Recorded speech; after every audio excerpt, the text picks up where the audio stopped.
que existem muitas dúvidas em nós? Porque nós não buscamos esclarecimento, porque nós achamos que provar a Deus é tentar a Deus. Quer ver aqui o tentar a Deus? Um caso aqui interessante. Conheci um rapaz na empresa que ele duvidava de Deus de tudo quanto é jeito, e ele foi para a igreja e Deus começou a falar com ele, e ele foi no outro dia e Deus começou a falar com ele. Foi a terceira vez, Deus começou a falar com ele. Na quarta vez ele falou assim: se for Deus mesmo, eu vou segurar essas moedas aqui no bolso, e Deus vai ter que falar pela boca do pregador que eu estou com 3 moedas de 25 centavos aqui. Sabe o que é isso? Tentar. Por que tentar? Porque ele foi 3 vezes e viu Deus falando com ele. Ô irmão, agora eu vou lá com 3 moedinhas. Percebe, irmão? Nós vamos falar sobre isso, sobre incredulidade. Eu estou querendo comer, amém? Estou com fome. Senhor, me prepara a comida. Eu estou passando na rua, ou encontro alguém, e alguém me oferece um almoço, amém? Ô rapaz, vamos lá em casa lá almoçar? Deus te ouviu ou não te ouviu? Ouviu. Você viu que Deus estava presente ou não? Aí você lá comendo almoço, você vê que não tem cuscuz. Fala assim: se for Deus que preparou esse almoço, Ele vai ter que me oferecer cuscuz de sobremesa. O que é isso? Tentar. Você já acabou de não ver Deus te dar o almoço? Agora você está querendo que Ele ofereça cuscuz de sobremesa? Isso é tentar. Não é o seu caso não, tá, Pedro? É só o comentário. Perceba, mas o cuscuz é verdade. Amados, vamos voltar aqui. Irmãos, eu não vou citar aqui, mas depois vocês leiam Êxodo 7 a Êxodo 12. Diga comigo: 10 pragas. 10 pragas. Eu disse aqui semana passada que primeiro Deus planta a fé, primeiro Deus dá, amém? Irmãos, a Bíblia, existe uma coisa chamada na Bíblia numerologia bíblica. E toda numerologia bíblica tem significado, como 3 representa a Trindade, 7 representa a perfeição, 4 representa os 4 pontos da terra, norte, sul, leste e oeste, e tantos outros números. 10 representa totalidade. Diga comigo: 10 representa totalidade. Então as 10 pragas foram 10 porque Deus estava demonstrando para o Egito e para o teu povo o seu poder de uma forma plena. Amém? Ali está a plenitude do poder de Deus. Capítulo 7 ao 12. 10 pragas, totalidade. Isso não significa que Deus cessou. É só isso que Deus sabe fazer. Os irmãos estão entendendo? Enfim, aí foi primeiro a praga do sangue, depois a praga das rãs. Só que há algo muito interessante aqui, que na praga do sangue, Deus disse: vasos de madeira e vasos de pedra vão se tornar em sangue. Preste bem atenção. É possível a água desse copo se tornar em sangue, sendo que se Deus amaldiçoou os rios? Não é possível. Quem tem que ficar? Sangue é os rios, não é? A água da caixa não tem cabimento. Mas todos os potes de água, todos os cântaros viraram em sangue. Isso é milagre ou não? Isso é milagre. E inclusive na casa dos israelitas. Diga comigo: inclusive na casa dos israelitas. Então todos os israelitas viram a água transformar em sangue. Isso é um milagre. É a demonstração do poder de Deus. Praga 2, que é a praga das rãs. Irmãos, inclusive na casa dos israelitas entraram rãs, inclusive lá. Então os israelitas diziam: é Moisés que está fazendo isso, é a praga de Moisés. E atingiram os israelitas também. Será que os israelitas ficaram contentes? Não, mas era o poder de Deus. É a mesma coisa, eu oro para chover aqui em Franco da Rocha, mas na minha casa não. Eu estou em Franco da Rocha, meu irmão. Vai chover na minha casa sim. Agora, a partir da terceira praga, é que acontece um outro fenômeno. Abre a Bíblia aí e leia se você puder. Êxodo 8, versículo 21 a 23. Irmãos, isso aqui se chama milagre. Deus está dizendo: a partir desta praga, diga comigo, terceira praga, eu vou separar Israel do Egito. Então, na primeira praga, a praga do sangue, Deus tratou todo mundo igual. Diga comigo, Deus tratou todo mundo igual. A segunda praga, a praga das rãs, Deus tratou todo mundo igual. Agora Deus está dizendo: a partir da terceira vai ser diferente. Deus plantando a fé nos israelitas. Porque como pode, irmão, vir mosca para tudo quanto é lado, e na terra de Gósen não tem cabimento? Isso é milagre. A partir dessa terceira praga, eu separarei o meu povo. Aí vem a quinta praga, praga da morte dos animais. Dos israelitas nenhum animal morreu. Praga das úlceras. Dos israelitas ninguém do povo de Israel ficou com úlcera. Praga da chuva de pedra. Choveu pedra no Egito, mas na terra de Gósen não choveu pedra. Praga dos gafanhotos. Entrou gafanhotos no Egito, mas na terra de Gósen não entrou gafanhoto. Praga das trevas. Todo o Egito ficou em trevas, mas em Gósen havia claridade. Sabe o que é isso? Deus falando: eu estou com vocês, eu faço diferença. Eu estou com vocês, eu faço diferença. Eu estou com vocês, eu faço diferença. Isso é prova. Isso é prova. Morte dos primogênitos. Morreu todos no Egito, mas na terra de Gósen não morreu nenhum animal. Eu estou com vocês. O problema é que esse povo aqui era mau, irmão. Esse povo aqui, eles eram incrédulos, porque eles queriam estado de espírito. Incredulidade é um estado de espírito, é uma atitude, é o querer ser incrédulo. Quando o povo saiu do Egito, diante do mar, o que eles disseram? Capítulo 14, versículo 9 a 12, não vai dar para ler, o tempo se foi, mas eles disseram para Moisés: não tinha sepulcro no Egito, porque você nos tirou de lá. Nós não dissermos para você, Moisés: deixa que sirvamos os egípcios. Nós não falamos. Sabe o que é isso? Atitude, estado de espírito. Por que você está fazendo a gente passar por isso? Irmão, tem cabimento, irmão? Tem cabimento, irmão? Deus está curando aqui, libertando, batizando com o Espírito Santo. E eu falo assim: se batizar o Davi, eu creio que é Deus. Oh, meu irmão, se o Davi sair rodopiando aqui no meio, eu creio que é Deus. Oh, você já não está vendo tantos milagres, tantas maravilhas? Isso é tentar. O povo não queria crer, reclamaram por falta de pão. Êxodo 16, queria comer carne. Deus deu pão, mas o povo estava enjoado daquele pão. Eles disseram assim: todo dia ter que comer esse pão fatídico. É um fardo comer esse maná todo dia. É um fardo, é um fardo, é um fardo. É um estado de espírito. Ser incrédulo é diferente de duvidar.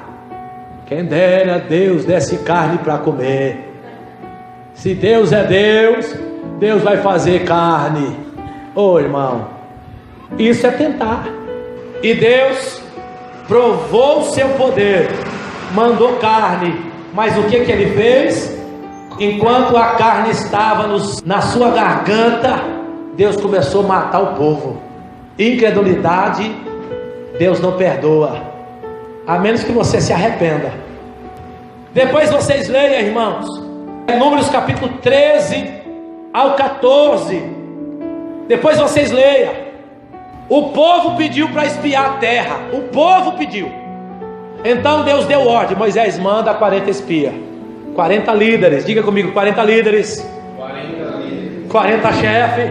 Oh, irmão, líderes, chefe, são influenciadores. Deus escolhe os príncipes. Escolheu de cada tribo 40. Versículo 25 do capítulo 13. Eles voltaram depois de 40 dias espiando a terra. Versículo 26, mostrar o fruto da terra. Irmãos, está lá. O cacho de uva era tão grande que 2 homens tinham que carregar, irmão. Oh, irmão, que coisa extraordinária. Versículo 27, os espias disseram: verdadeiramente a terra mana leite e mel. É eles que estão falando, eles estão confirmando aquilo que Deus havia dito. Versículo 28, o espírito de incredulidade. O povo, porém, que habita nessa terra é poderoso, a cidade é forte, tem gigante lá. Irmãos, diga comigo: autopiedade, comiseração é aonde mora a incredulidade. Ai, só eu que sou. Por que só eu? Só eu. Ah, todo mundo consegue, eu não. Isso é autopiedade. Ai, ninguém tem pena de mim. Ah, se levanta daí, abençoado. Acorda. O sol é para todos, a chuva é para todos. Vai trabalhar. Tô irado, tá, irmão? Ai, ninguém consegue. Oh, meu Deus do céu, se eu tivesse uma espada aqui agora. Comiseração. Ai, o povo lá é grande. Ai, tem gigante lá. Oh, Deus acabou com o Egito para vocês verem. Deus acabou com o Egito. Deus fez um mar abrir, vocês andarem seco. Deus fez uma flecha, matou o exército do Egito. Vocês não relaram a mão. Está com medo deste povo? Incredulidade é um estado de espírito. É quando você quer viver como coitadinho. Você quer viver como coitadinho. Ninguém me ajuda. Ah, só eu que não tenho oportunidade. Só eu que não entro na escala de pregador. Ah, coitadinho, né? Irmãos, parece que não, mas o Espírito de Deus que conhece você, quanto mais você sente, você fica com dó de você, quanto mais você fica com comiseração, menos eu te enxergo. Vocês acreditam nisso? Menos você é enxergado. Porque é igual o menino que fica esperneando e gritando e ninguém está nem aí. Deixa gritar, sai fora, só reclama, dá licença. Irmãos, as mães sabem muito bem, e a minha esposa já trabalhou também em hospital e sabe muito bem. A grávida que fica gritando lá de dor na hora do parto, ninguém chega para ajudar e perguntar nada. Irmão, o pessoal passa batido. Agora as grávidas que estão lá quietinha, de boinha, os médicos vêm perguntar como é que está o negócio aí. Agora aquela que fica, né, dando de louca, o povo não liga não, irmão. É verdade isso aí, irmã? Olha aí. Fala alto aí, fala alto aqui, é verdade, fala aí. É verdade. Coitadinho, Deus não dá boi para coitadinho não. Levanta-te, engole o choro. Amados, o povo estava nessa. O povo lá é gigante. Aí o versículo 31: não podemos subir, aquele povo é muito forte. Versículo 33, eu acho que isso aqui, mano, Deus quer matar, viu? É que Deus é maravilhoso. Somos como nada aos olhos dele. Se você se enxergar como nada, você vai ser o nada. Você não é nada não, irmão. Você tem valor. Você é importante. Você é o corpo de Cristo. Você é mais do que vencedor. Você é crente em Jesus. Você é cidadão do céu. Se ninguém te valorizar nessa terra, tenha paz, porque existe um Deus que te valoriza. No capítulo 14, o versículo 2 a 4, diz assim: e todos os filhos de Israel murmuraram contra Moisés e contra Arão, e toda a congregação lhe disse: ah, se morrêssemos na terra do... Ô irmão, já pensou você ouvir uma coisa dessa? Imagina você casou, está casado, e você diz assim: por que eu casei com você? Por que eu casei com você? Por que eu fui ter esse filho? Por que eu fui ter essa filha? Por que eu vim morar em Franco da Rocha? Por quê? Para de reclamar! Para de querer voltar da onde Deus te tirou, irmão. Toda hora o povo voltava com aquela mesma oração miserável. Oh, por que nós não estava lá? Já pensou, irmão? Toda hora que você vai orar, ah, por que eu não estou lá aqui? Isso aqui é incredulidade. Você está em outra condição, mas você quer voltar para a condição que você estava. Você está em outro patamar, mas você quer voltar para o patamar que você estava. Amém? Depois vocês leiam capítulo 13 e 14, vai fazer muito bem para vocês. Mas eu quero que vocês abram comigo Apocalipse 21, 8. Tem um pastor que eu comecei a ouvir ele há algum tempo. É pastor Joseph Prince. Quem já ouviu falar? Tem na internet. É um pastor que prega a respeito da fé. É uma coisa extraordinária. E ele falou algo aqui. E isso aqui é dele. Ele diz assim, que o versículo 8, Apocalipse 21, versículo 8, diz assim: quanto aos tímidos, quanto aos incrédulos, quanto aos abomináveis, os homicidas, os fornicários, os feiticeiros, os idólatras e todos os mentirosos, a sua parte será no lago que arde com fogo e enxofre, que é a segunda morte. Olha a revelação que Deus deu para ele aqui. Ele disse que esse versículo 8 se trata de grau de importância. Os irmãos já estudaram armatiologia, que é doutrina do pecado, amém? Nós descobrimos lá que há graus de pecado, ou não? Tem pecadinho e pecadão, tá, irmãos? Vai tudo para o inferno? Vai. Mas tem graus de pecado. Tem graus de pecado. E quando um líder peca é diferente de quando um liderado peca. Um exemplo: eu xingo Deus aqui. Que significância eu tenho diante de São Paulo? Que importância que eu tenho, irmão? Nenhuma. Então nada vai me acontecer, porque eu não represento nada para o estado de São Paulo, amém? Agora, se o governador de São Paulo xingar Deus, é outro caso, tá, irmão? É outro caso, porque ele representa milhares de vidas, e quando ele vacila lá, Deus corta. Sabe o que é isso? O mesmo pecado tratado com duas importâncias. O mesmo pecado. Uma coisa é eu xingar Deus, outra coisa é ele. E o que o escritor diz aqui? Aliás, o pastor Joseph Prince: quanto aos tímidos, primeiro que Deus quer matar é os tímidos. Que timidez que é essa? A timidez, medo.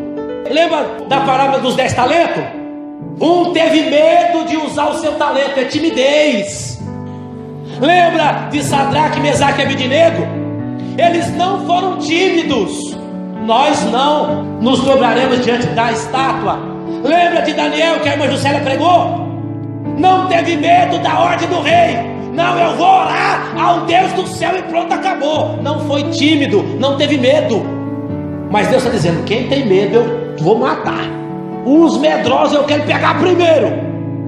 Quem está com medo aí? Aleluia. Irmão, é medo de demonstrar a fé, tá, irmãos? Não é o medo do leão, o medo de morrer, do carro bater, o medo, né? Não, é o medo de demonstrar a fé, é o medo de confessar que é crente, é o medo de se declarar cristão.